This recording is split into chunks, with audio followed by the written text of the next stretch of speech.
Es maravilloso tomarse un descanso y sentarse a degustar la mejor cerveza del mundo. Durante milenios la cerveza ha representado y sigue representando muchas cosas. La bebida para una celebración, para hacer amigos, un tónico tras un día duro, incluso un alimento nutritivo. Pero la cerveza no se hace sola. Surge de una embriagadora combinación de ciencia, sudor e imaginación. La mayor producción de cerveza sale de San Luis, la sede en Missouri de Anheuser-Busch. Sus instalaciones producen el 12% de toda la cerveza del mundo. Quizás hayan oído hablar de su cerveza más emblemática. La cervecera de San Luis tiene capacidad para producir unos 16 millones de barriles de cerveza al año. 117 litros por barril, multiplicando... Es mucha cerveza, no hay duda. A pesar del tamaño de las instalaciones, los cerveceros siguen haciendo cerveza. Convierten cereales en bebida gaseosa de baja graduación. Lo primero es la cebada malteada. La malta es lo más importante y lo más abundante de la cerveza. Se puede maltear otros cereales, pero la cebada se considera el mejor cereal para hacer cerveza. Maltear la cerveza consiste en remojar el grano en agua caliente hasta que comienza a germinar. Lo justo para activar las enzimas que convierten el almidón en azúcar. Cuando el brote está a punto de salir del grano de cebada, lo tostamos. El tueste ayuda a determinar el sabor y el color de la cerveza. También detiene el proceso de conversión del azúcar, que continuará bajo condiciones más controladas en la fábrica.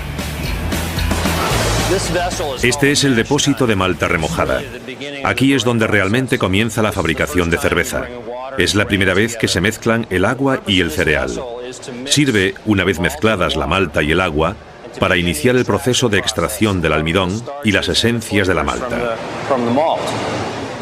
Comenzamos a unos 42 o 43 grados y poco a poco aumentamos la temperatura para maximizar la conversión de enzimas de almidón en azúcar.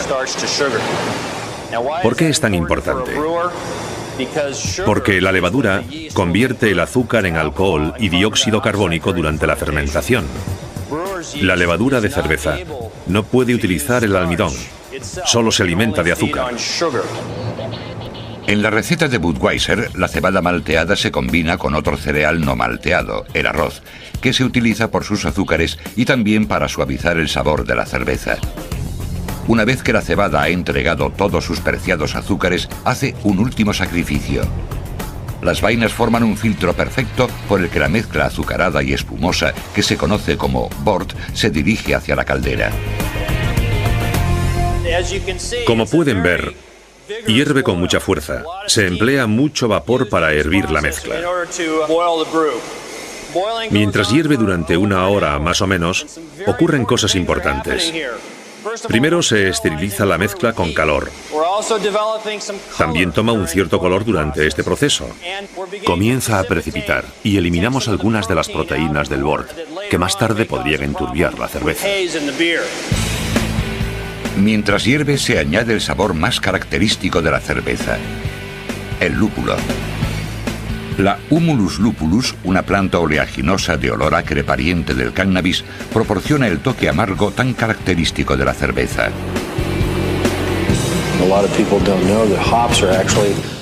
Mucha gente no sabe que el lúpulo es en realidad la flor de una planta trepadora de hoja perenne cuyas flores desprenden un aroma.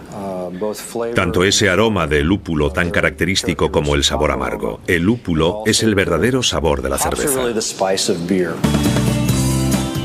En Anheuser-Busch, los maestros cerveceros catan las diferentes variedades de lúpulo en forma de infusión. Lo mismo hacen con el arroz. Prueban el agua. Y también los diferentes estados del bort mientras se convierte en cerveza. Muy limpio. Una vez que el bort hervido se ha filtrado, está listo para dejar la parte caliente del proceso y entrar en la fría, donde comienza la fermentación. Primero, el tubo que conduce el bort caliente pasa por un intercambiador de calor parecido a un radiador gigante, donde 638 placas de metal enfrían rápidamente la mezcla. Esta rapidez es crucial para mantenerlo libre de bacterias contaminantes que estarían encantadas de devorar tal cantidad de azúcar. Pero este festín se reserva para un invitado especial: la levadura de cerveza. Bueno, sin levadura no habría cerveza. La levadura es un organismo vivo que obtiene su energía de la fermentación del azúcar. Son organismos unicelulares que consumen el azúcar y lo convierten en alcohol y dióxido carbónico. El alcohol le da la chispa a la cerveza y el dióxido carbónico le da el gas. Y aquí es donde ocurre todo eso. Esta es la cámara de fermentación principal. Aquí tenemos 37 tanques que convierten aproximadamente 700.000 litros de cerveza cada uno. Cada día llenamos unos 5. Se mantienen bajo un riguroso control de temperatura y un riguroso margen de temperatura. Utilizamos glicol para ayudar a enfriar el fermento durante este periodo. El glicol está a 1 grado centígrado y lo controlamos todo para asegurarnos de que el tanque permanece en un margen de 2 grados de su temperatura ideal. El sistema de refrigeración contrarresta el calor producido por la fermentación. Gracias a la tecnología, sabemos lo que ocurre. Transmisores de temperatura, monitores del crecimiento de la levadura y cosas así. Pero lo que es más importante es el sabor final de la cerveza. Un trabajo duro, pero los cerveceros de todo el mundo están manos a la obra. En este punto, la levadura ha duplicado o triplicado su tamaño. La levadura se retira mientras avanza el proceso de filtrado. Tras el mágico proceso de fermentación que dura de 5 a 7 días, se bombea el líquido a uno de los 378 tanques del depósito refrigerado de la fábrica. Cada uno de estos tanques alberga 456.000 litros. Una vez trasladada aquí, la Budweiser se almacena durante 21 días. Durante ese tiempo se desarrolla el sabor, la maduración y también la carbonización natural. Tras los 21 días bajo presión en el depósito de envejecimiento y el filtrado final, la bebida dorada fermentada se ha ganado el nombre de cerveza. Pero la presión no disminuye mientras el producto es bombeado a uno de los 3 recipientes herméticos: latas, botellas o los venerables barriles. La cerveza sale del depósito 19, que es el definitivo, hacia un tanque de equilibrio. Y luego la llevamos a una bomba que se encarga de llenar los barriles de abajo arriba, asegurándonos de que todo va bien. Esta máquina puede llenar 1000 barriles cada hora. Una impresionante cantidad de cerveza, es cierto, pero la cerveza de barril representa solo el 10% del negocio de Anheuser-Busch. La mayor parte de la cerveza se destina a la cinta transportadora de botellas, que llena hasta 1.300 por minuto, y la rapidísima envasadora de latas, que llena unas 2.000 por minuto. Más de 5 paquetes de 6 latas por segundo. Cuando abres una de estas, destapas miles de años de historia de la cerveza. Nadie sabe cuándo se fabricó la primera cerveza. Podría haber sido en la selva amazónica, o quizás en Nueva Guinea, donde ya se cultivaban cereales fermentables hace 10.000 años. La primera evidencia física de una bebida alcohólica basada en la cebada data del 3500 a.C., de los mercaderes sumerios en el actual Irán. Analizamos un gran recipiente de cerámica de este yacimiento que contenía un compuesto llamado oxalato cálcico, que es muy característico de la cerveza de cebada. El interior de la vasija sumeria era estriado, quizás para capturar ese oxalato cálcico, un residuo que incluso los fabricantes actuales han de eliminar de sus recipientes. Esta pequeña innovación nos da una pista de la importante cultura de la cerveza en el antiguo Oriente Próximo. Una de las cosas que hace a la cerveza tan valiosa y tan necesaria para la civilización es que se trata de un pan líquido. Era una manera de almacenar el cereal, fermentarlo, añadirle alcohol, estabilizarlo para que la gente pudiese consumirlo en un periodo de tiempo mayor. Existen evidencias de que fue la cerveza y no el pan lo que llevó a estas culturas a aprender a manejar los granos de cereal, lo que los condujo a la civilización. ¿Qué fue antes, el pan o la cerveza? Si tuviésemos que elegir una respuesta, ¿cuál sería?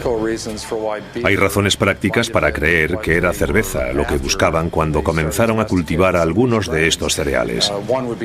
Una de ellas sería que su valor nutritivo aumenta cuando pasa el proceso de fermentación.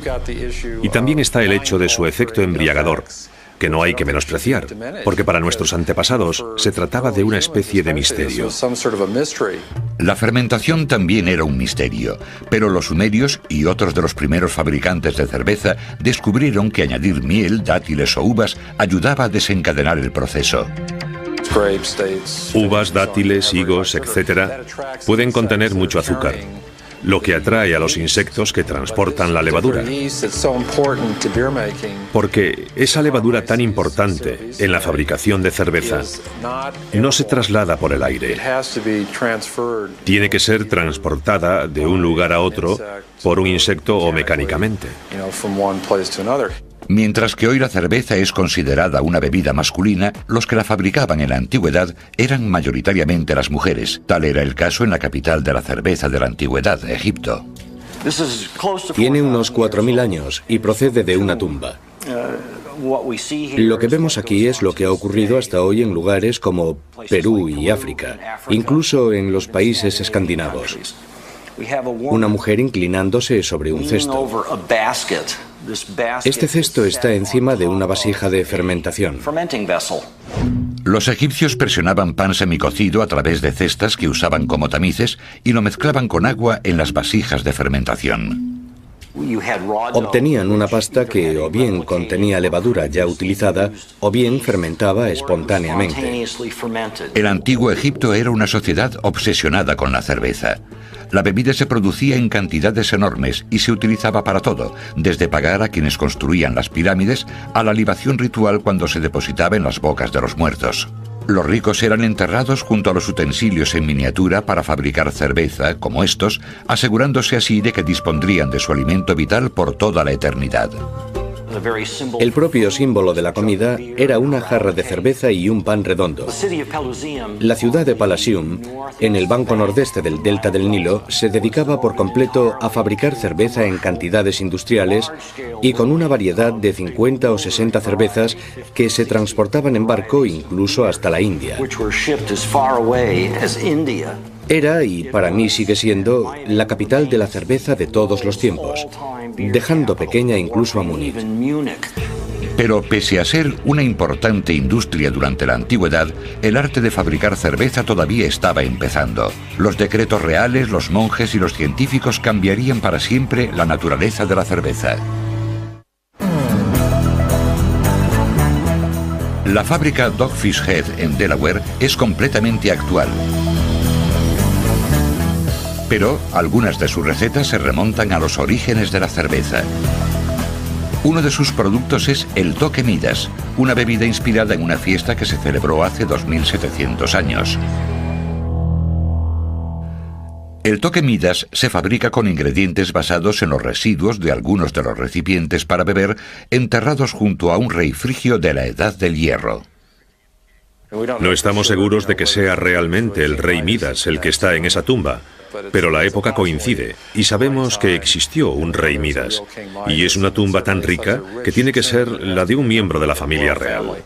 Utilizando espectrómetros de infrarrojos y cromatografía de gas, el antropólogo Patrick McGovern determinó que los residuos encontrados en estos recipientes procedían de una bebida alcohólica hecha a base de cebada, cerveza.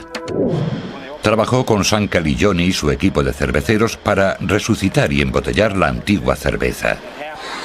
El toque Midas contiene azúcares extraídos de cebada malteada, así como miel y zumo de uva moscatel, y también contiene azafrán.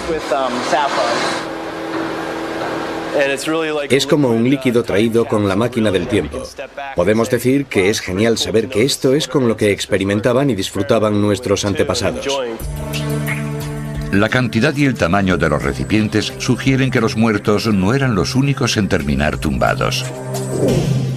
Para los que solo querían probarlo, Había recipientes de 1 litro como este, pero otros de mayor categoría o mayor sed podían utilizar la variedad de 2 litros que tengo aquí.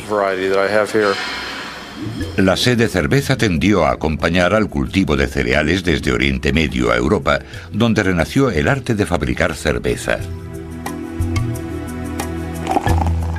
A lo largo de la Edad Media, a la cerveza se le añadió una mezcla de hierbas llamada gruit.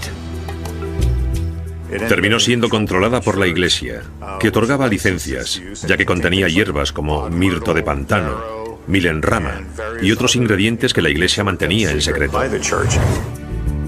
La cerveza era el sustento del pueblo. Como su agua había sido hervida y las hierbas habían sido esterilizadas con alcohol, era mucho más sana que el agua. Era segura, sabía bien y alegraba el espíritu ante la peste negra o cualquier otra horrible amenaza que acechase a la vuelta de la esquina.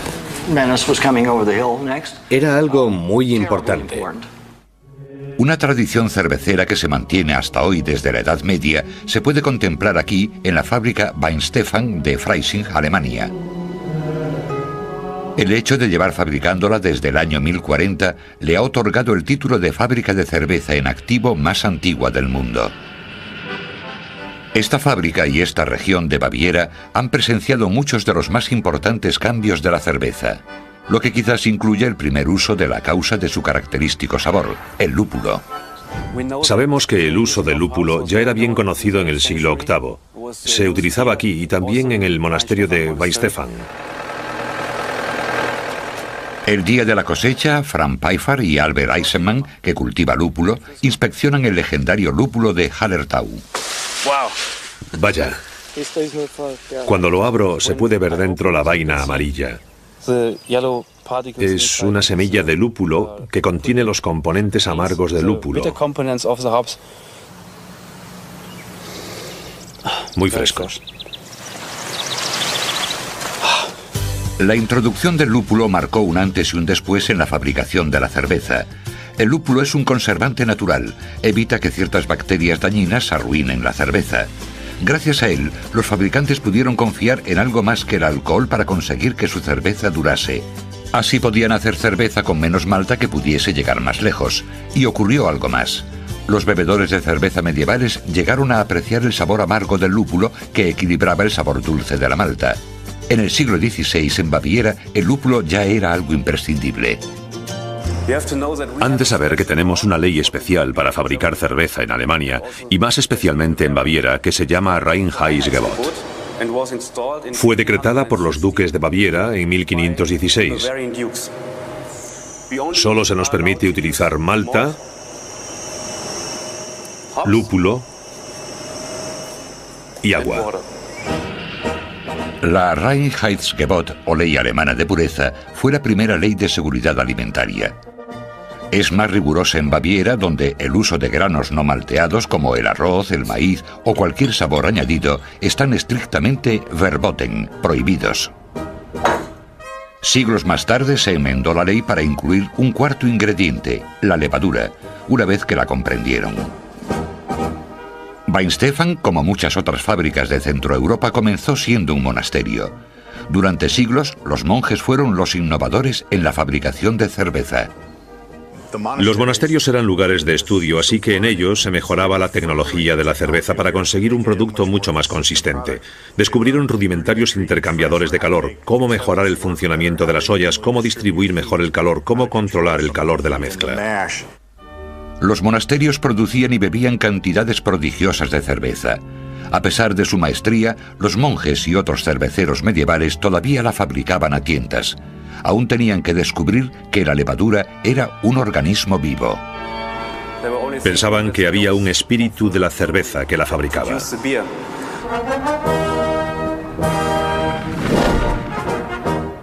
Ya en el siglo XV, los fabricantes de Baviera y Bohemia la almacenaban en frío. Lager significa almacén en alemán, en cuevas de los Alpes o en bodegas llenas de hielo. Con el tiempo percibieron un cambio en la cerveza. Cuando las almacenaban en bodegas, la cerveza adquiría con el tiempo un sabor más suave. Lo que ocurría era que la levadura lager, que se mantiene activa a bajas temperaturas cuando se la tiene en condiciones de aislamiento, crecía hasta formar colonias. Y terminaron fabricando una cerveza que era más suave y menos afrutada que la ale. Y así nació la lager o cerveza rubia, todavía hoy el tipo de cerveza más popular del mundo. Mientras que la levadura flotante ale es un organismo que fermenta mejor a temperaturas templadas, a unos 20 grados, la levadura lager fermenta en el fondo del barril y aumenta solo a baja temperatura, a unos 4,5 grados.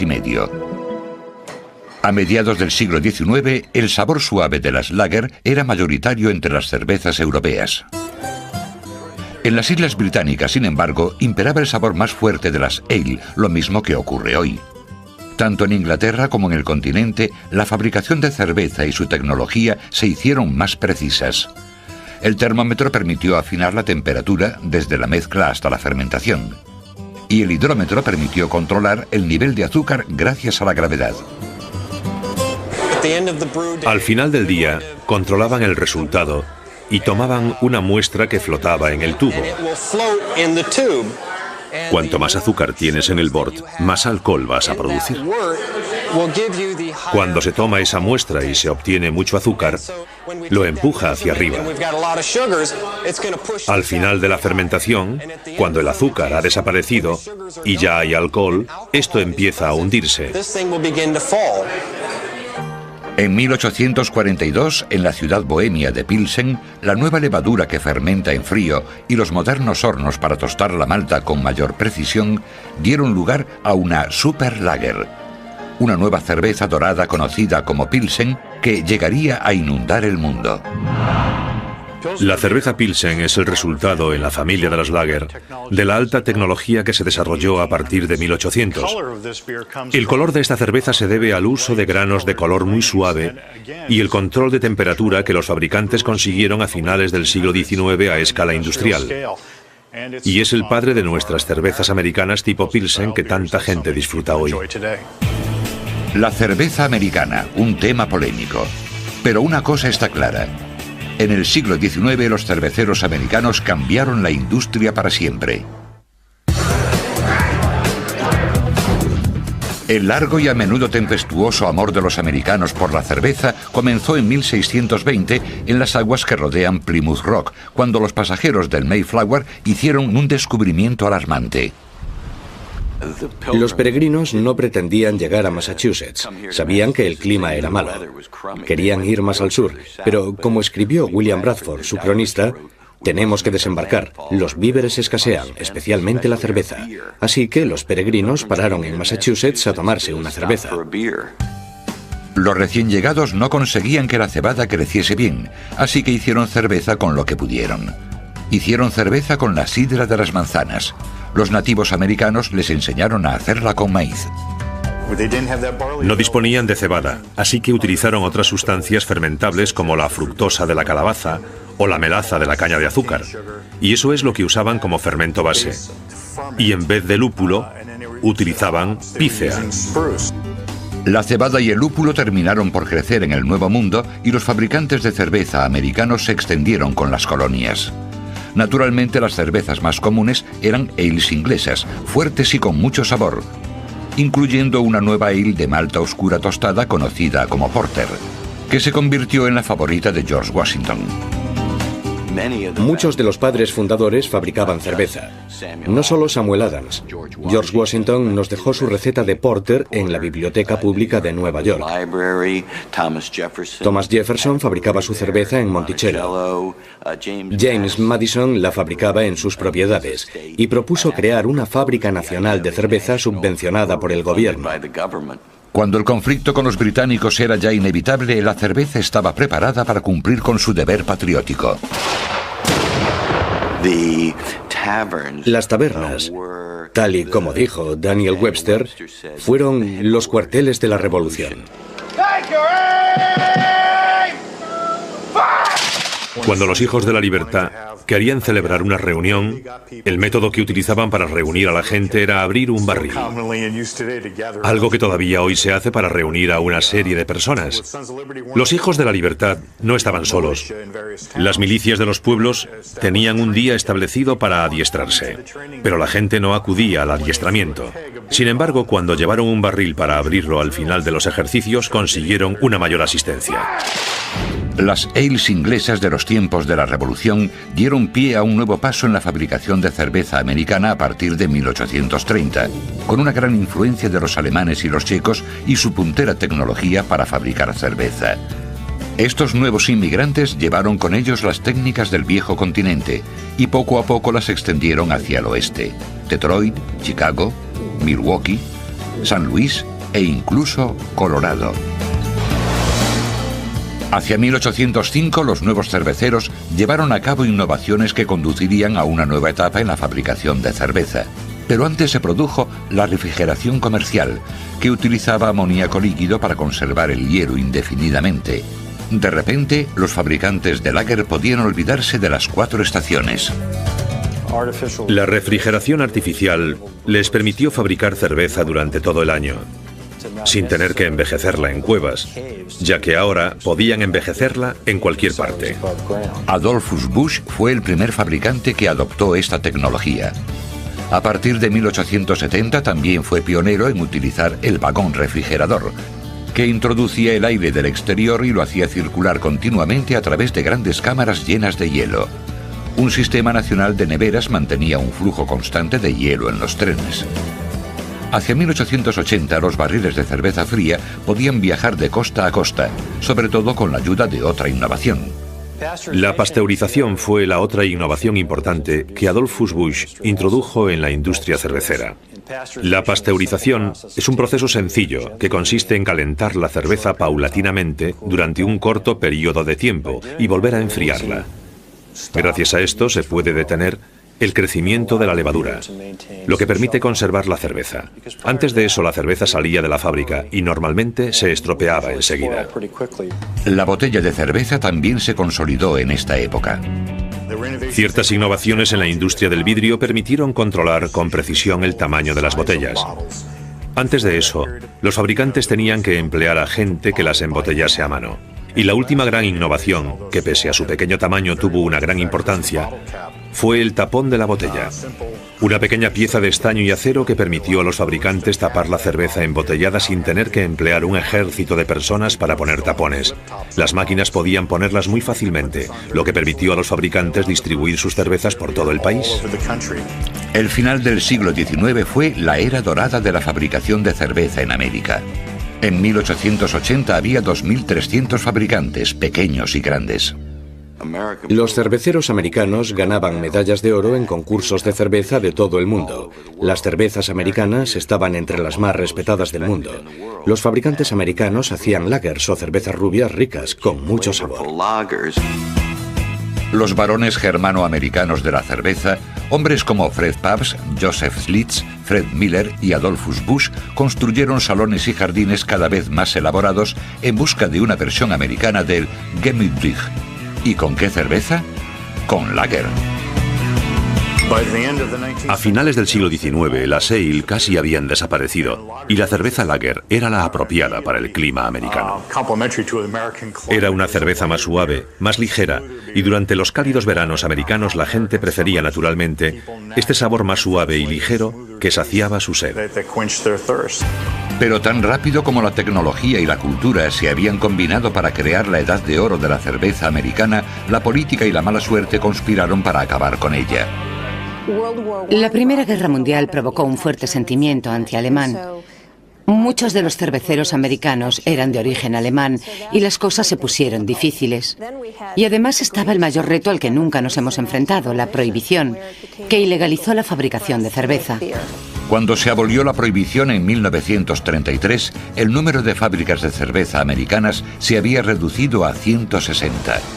La Gran Depresión, la sequía y por último el racionamiento de cereales durante la Segunda Guerra Mundial hicieron que solo los más tenaces fabricantes mantuviesen el negocio. Y cada una de estas calamidades afectó a la propia cerveza. Los fabricantes tenían menos materias puras con las que trabajar, así que la cerveza se convirtió en algo diferente, de cuerpo un poco más ligero, de sabor un poco más suave. Empezaron a utilizar cosas que conocían desde el siglo XIX como el arroz para suavizar su sabor, y eso cambió el sabor de la cerveza y la forma de beber de los americanos. A mediados del siglo XX, la reputación de la cerveza americana había acusado el golpe. Pero otra revolución estaba en marcha. Las pequeñas empresas y los fabricantes caseros se pusieron manos a la obra. En las décadas de prosperidad que siguieron a la Segunda Guerra Mundial, la generación que había servido en Europa y más tarde la generación del Baby Boom regresaron al continente a hacer turismo y probar las exóticas cervezas europeas. Hacia los años 60 el fenómeno ya había comenzado. Pero no todos estaban satisfechos con las cervezas europeas, especialmente cuando las desembarcaban de enormes contenedores calientes. Los primeros pasos de una nueva generación de cerveceros americanos se dieron en San Francisco en los años 60. Fue cuando Fritz Meinta se hizo con una cervecera en horas bajas que estaba especializada en ese producto, que no era demasiado popular. Al mismo tiempo regresaba el entusiasmo por los nuevos sabores. Meinta compró la ruinosa cervecera Encore que llevaba en activo desde 1896. A finales de los 70 y principios de los 80, la cervecera Encore era rentable de nuevo y abrió el camino a muchos otros pequeños fabricantes. Otra historia con final feliz surgió en una ciudad de la costa este donde la industria cervecera casi había desaparecido. La primera vez que vine a esta fábrica, aquí en Boston, me enamoré de ella. Era como un karma. Y pensé, quiero montar mi propia empresa en esta vieja fábrica, porque me recordaba a las fábricas de cerveza a las que había ido cuando era un niño. Grande, de ladrillo rojo, con un pequeño patio en el medio. Era el aspecto que debería tener una fábrica de cerveza de primera. En los años 80 y 90 se produjo una explosión de nuevas fábricas de cerveza, muchas de las cuales consiguieron un gran éxito. Las nuevas empresas, conocidas como microcerveceras, producían algo que los americanos llevaban tiempo sin probar: ale. Una de estas recetas redescubiertas es la India Pale Ale o IPA, fuerte y con mucho lúpulo, llamada así por el largo viaje de Inglaterra a la India. Cuando la India era una colonia del Reino Unido, había allí muchas tropas y oficiales, tipos que se morían por echar un trago de su cerveza. Así que se la enviaron, pero llegó estropeada por culpa del largo viaje y el calor.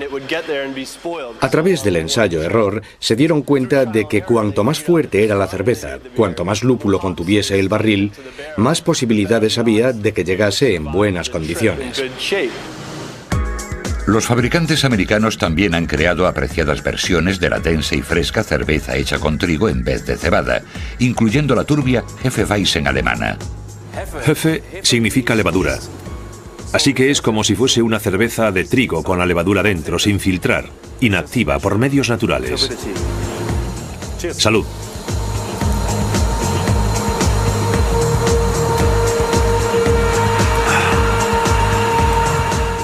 Muy buena.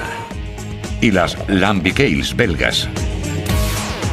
De acuerdo con el método tradicional de las granjas belgas, se mantiene abierta la cámara de fermentación, lo que permite la entrada de levaduras silvestres e incluso bacterias que llevan a cabo el proceso de fermentación. No vamos a arrancar el techo de la fábrica, así que buscamos cuáles son las levaduras y las bacterias buenas que necesitamos y reinterpretamos esta cerveza. Uno de nuestros anuncios decía, la cerveza con bacterias. Una de las diferencias entre estas fábricas y las grandes se encuentra al final de la producción, que prima el filtrado en lugar de la costosa pasteurización. Una vez que todo está conectado, encendemos la bomba y hacemos pasar la cerveza a través del papel que tenemos para filtrarla. Mide unas 9 micras, así que es un filtro de papel un poco vasto, pero es perfecto para un pub o una empresa pequeña como esta. Lleva 1 hora hacer pasar la cerveza por el filtro, desde el fermentador hasta este tanque. La serviremos esta tarde. Muchos pequeños fabricantes aprendieron el proceso en los clubes de cerveceros caseros, como los Halcones Maltosos del sur de California. Llamados así por la maltosa, son uno de los clubes de cerveceros caseros más respetados del país. Cuando comenzó el club, venían tipos de varias organizaciones de cerveceros caseros como la empresa Sierra Nevada.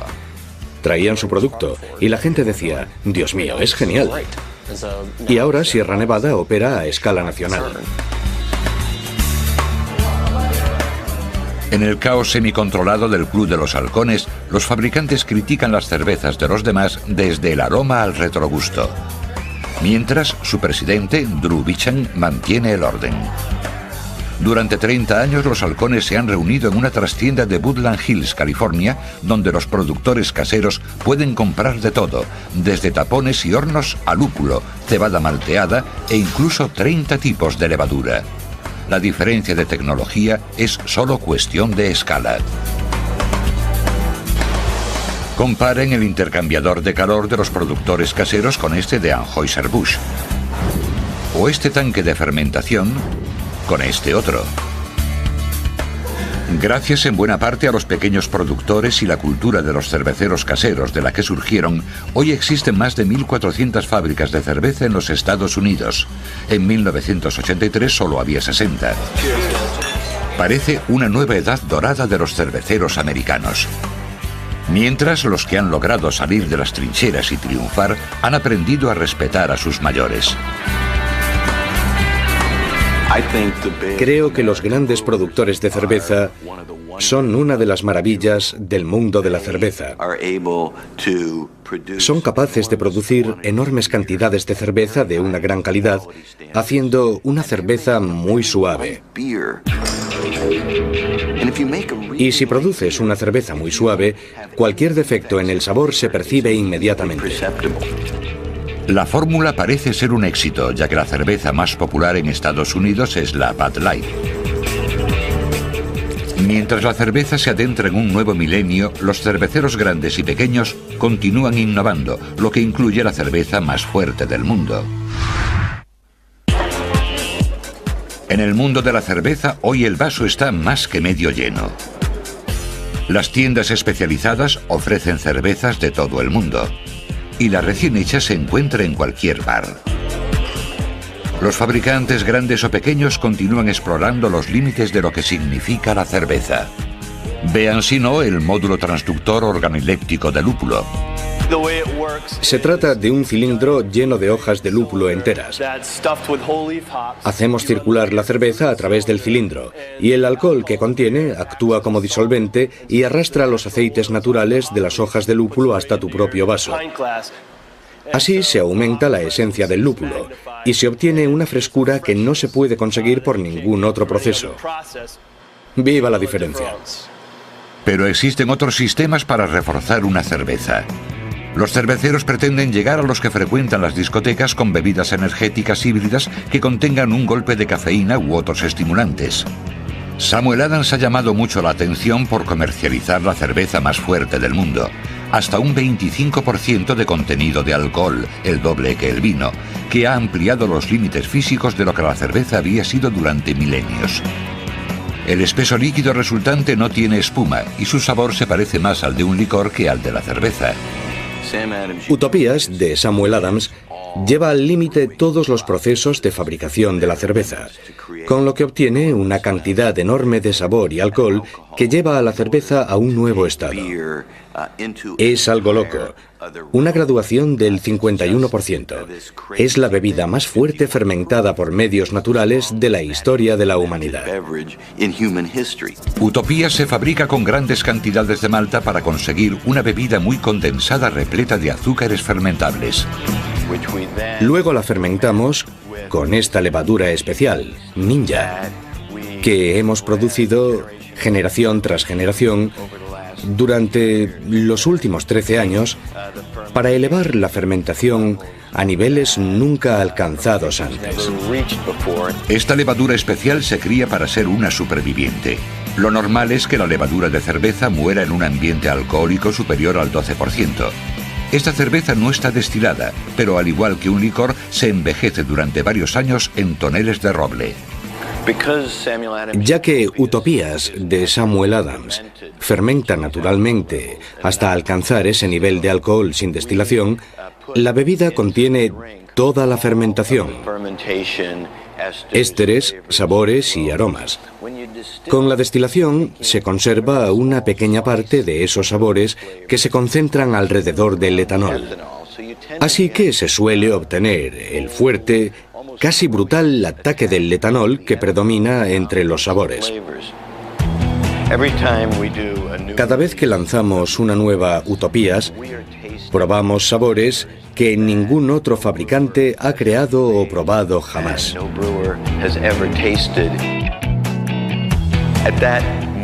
En ese momento, casi se siente un vínculo con la antigua Mesopotamia y los monjes medievales que cantaban mientras disfrutaban de una cerveza muy fuerte, la Doppelbock.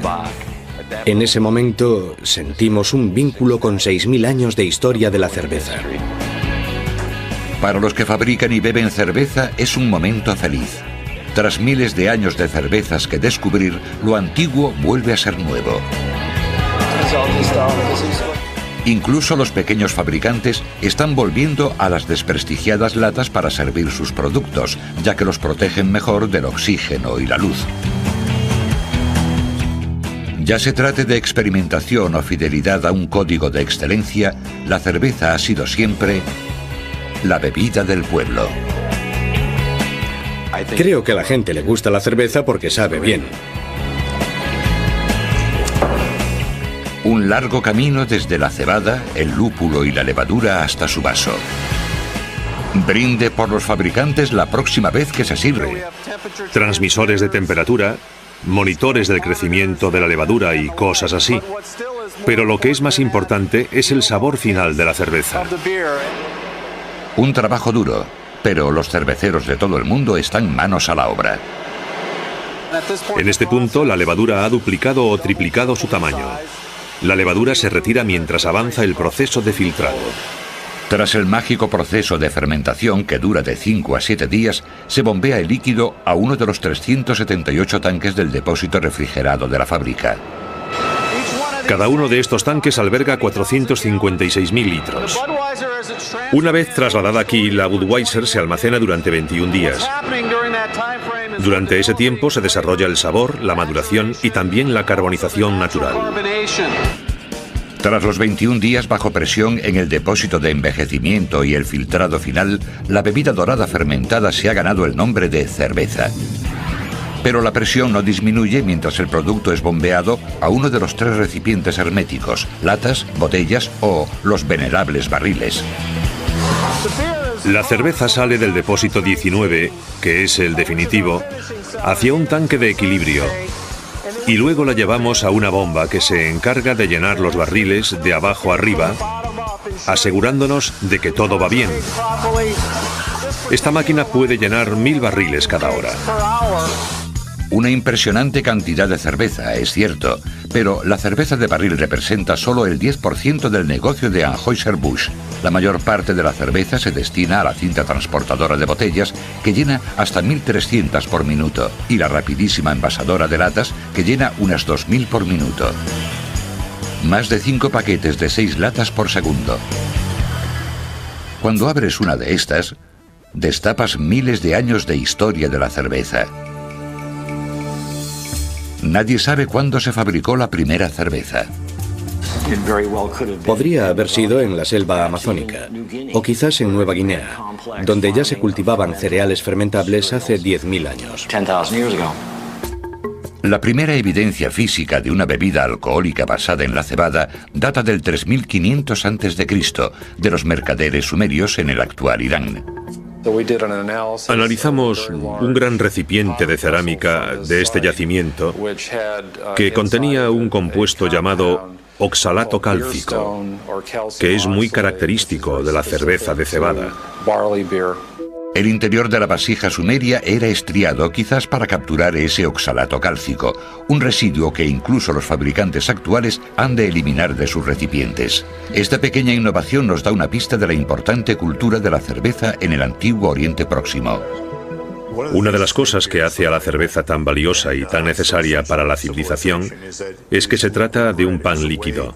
Era una manera de almacenar el cereal, fermentarlo, añadirle alcohol, estabilizarlo para que la gente pudiese consumirlo en un periodo de tiempo mayor.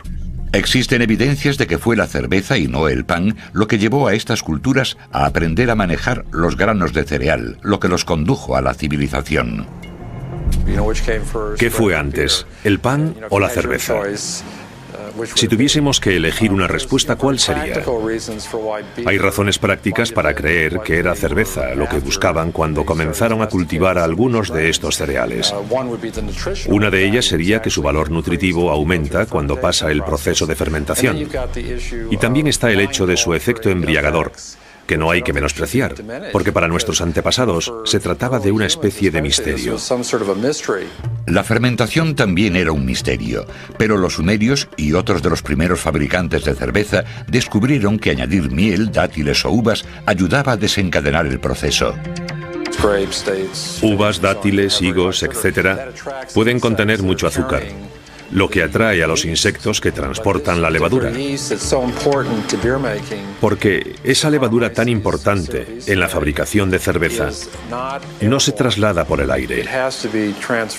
Tiene que ser transportada de un lugar a otro por un insecto o mecánicamente.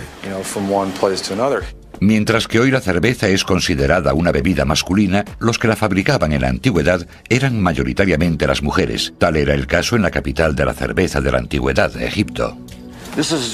Tiene unos 4.000 años y procede de una tumba. Lo que vemos aquí es lo que ha ocurrido hasta hoy en lugares como Perú y África, incluso en los países escandinavos. Una mujer inclinándose sobre un cesto. Este cesto está encima de una vasija de fermentación. Los egipcios presionaban pan semicocido a través de cestas que usaban como tamices y lo mezclaban con agua en las vasijas de fermentación. Obtenían una pasta que o bien contenía levadura ya utilizada o bien fermentaba espontáneamente. El antiguo Egipto era una sociedad obsesionada con la cerveza. La bebida se producía en cantidades enormes y se utilizaba para todo, desde pagar a quienes construían las pirámides a la libación ritual cuando se depositaba en las bocas de los muertos. Los ricos eran enterrados junto a los utensilios en miniatura para fabricar cerveza, como estos, asegurándose así de que dispondrían de su alimento vital por toda la eternidad.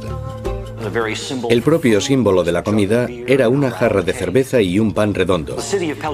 La ciudad de Palasium, en el banco nordeste del delta del Nilo, se dedicaba por completo a fabricar cerveza en cantidades industriales y con una variedad de 50 o 60 cervezas que se transportaban en barco incluso hasta la India.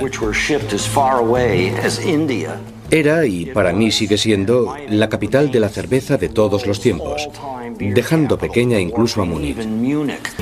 Pero pese a ser una importante industria durante la antigüedad, el arte de fabricar cerveza todavía estaba empezando. Los decretos reales, los monjes y los científicos cambiarían para siempre la naturaleza de la cerveza.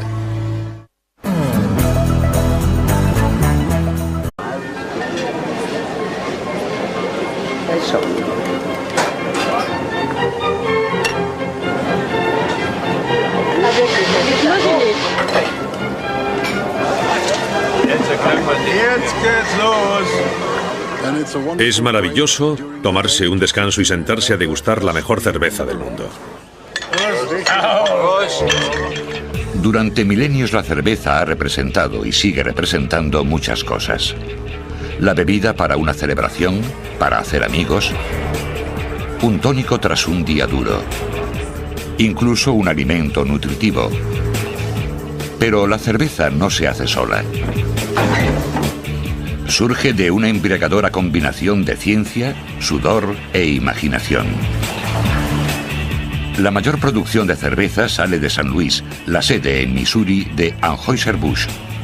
Sus instalaciones producen el 12% de toda la cerveza del mundo. Quizás hayan oído hablar de su cerveza más emblemática. La cervecera de San Luis tiene capacidad para producir unos 16 millones de barriles de cerveza al año. 117 litros por barril, multiplicando... Es mucha cerveza, no hay duda. A pesar del tamaño de las instalaciones, los cerveceros siguen haciendo cerveza. Convierten cereales en bebida gaseosa de baja graduación. Lo primero es la cebada malteada. La malta es lo más importante y lo más abundante de la cerveza. Se puede maltear otros cereales, pero la cebada se considera el mejor cereal para hacer cerveza. Maltear la cerveza consiste en remojar el grano en agua caliente hasta que comienza a germinar. Lo justo para activar las enzimas que convierten el almidón en azúcar. Cuando el brote está a punto de salir del grano de cebada, lo tostamos. El tueste ayuda a determinar el sabor y el color de la cerveza. También detiene el proceso de conversión del azúcar, que continuará bajo condiciones más controladas en la fábrica. Este es el depósito de malta remojada. Aquí es donde realmente comienza la fabricación de cerveza. Es la primera vez que se mezclan el agua y el cereal. Sirve, una vez mezcladas la malta y el agua, para iniciar el proceso de extracción del almidón y las esencias de la malta. Comenzamos a unos 42 o 43 grados y poco a poco aumentamos la temperatura para maximizar la conversión de enzimas de almidón en azúcar. ¿Por qué es tan importante? Porque la levadura convierte el azúcar en alcohol y dióxido carbónico durante la fermentación. La levadura de cerveza no puede utilizar el almidón, solo se alimenta de azúcar.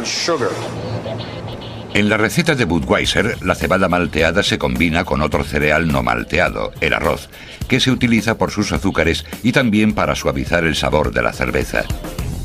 Una vez que la cebada ha entregado todos sus preciados azúcares, hace un último sacrificio. Las vainas forman un filtro perfecto por el que la mezcla azucarada y espumosa, que se conoce como bort, se dirige hacia la caldera. Como pueden ver, hierve con mucha fuerza. Se emplea mucho vapor para hervir la mezcla. Mientras hierve durante 1 hora más o menos, ocurren cosas importantes. Primero se esteriliza la mezcla con calor. También toma un cierto color durante este proceso. Comienza a precipitar y eliminamos algunas de las proteínas del bort, que más tarde podrían enturbiar la cerveza. Mientras hierve se añade el sabor más característico de la cerveza, el lúpulo. La Humulus lupulus, una planta oleaginosa de olor acre pariente del cannabis, proporciona el toque amargo tan característico de la cerveza.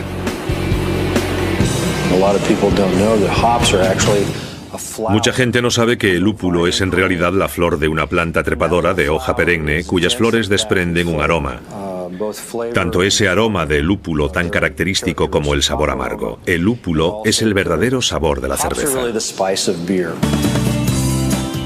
En Anheuser-Busch, los maestros cerveceros catan las diferentes variedades de lúpulo en forma de infusión.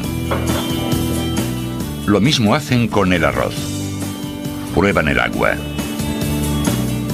Y también los diferentes estados del bort mientras se convierte en cerveza.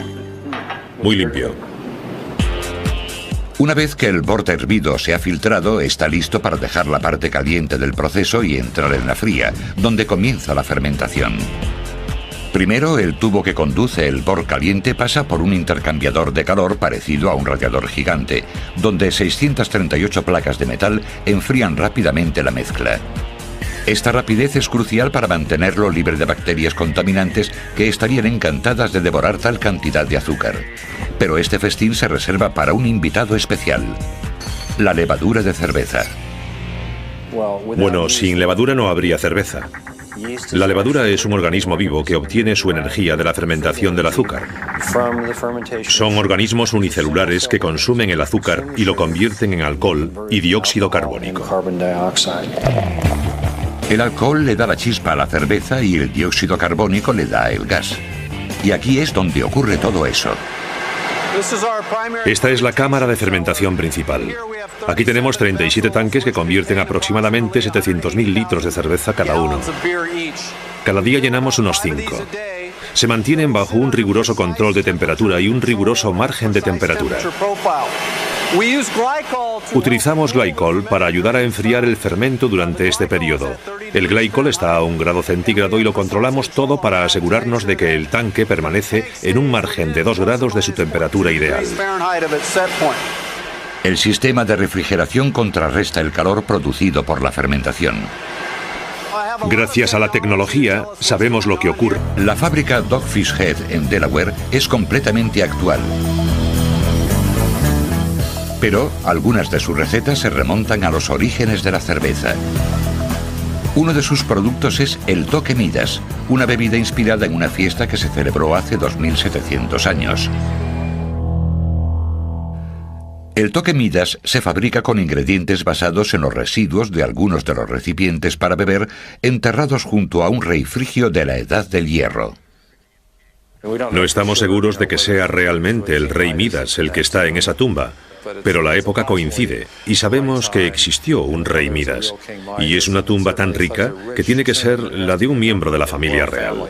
Utilizando espectrómetros de infrarrojos y cromatografía de gas, el antropólogo Patrick McGovern determinó que los residuos encontrados en estos recipientes procedían de una bebida alcohólica hecha a base de cebada, cerveza.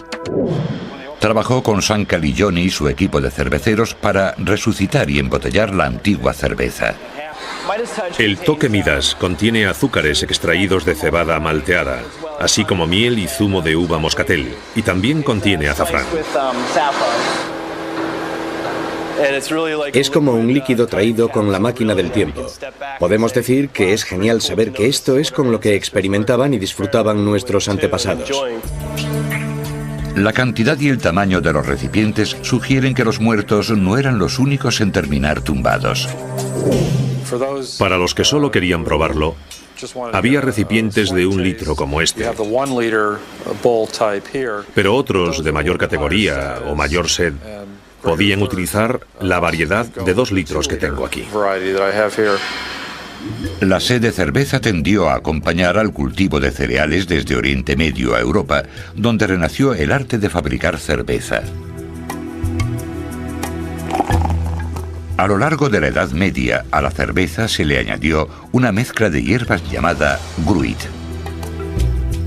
Terminó siendo controlada por la Iglesia, que otorgaba licencias, ya que contenía hierbas como mirto de pantano, milenrama y otros ingredientes que la Iglesia mantenía en secreto. La cerveza era el sustento del pueblo. Como su agua había sido hervida y las hierbas habían sido esterilizadas con alcohol, era mucho más sana que el agua. Era segura, sabía bien y alegraba el espíritu ante la peste negra o cualquier otra horrible amenaza que acechase a la vuelta de la esquina. Era algo muy importante. Una tradición cervecera que se mantiene hasta hoy desde la Edad Media se puede contemplar aquí en la fábrica Weihenstephan de Freising, Alemania. El hecho de llevar fabricándola desde el año 1040 le ha otorgado el título de fábrica de cerveza en activo más antigua del mundo. Esta fábrica y esta región de Baviera han presenciado muchos de los más importantes cambios de la cerveza, lo que quizás incluya el primer uso de la causa de su característica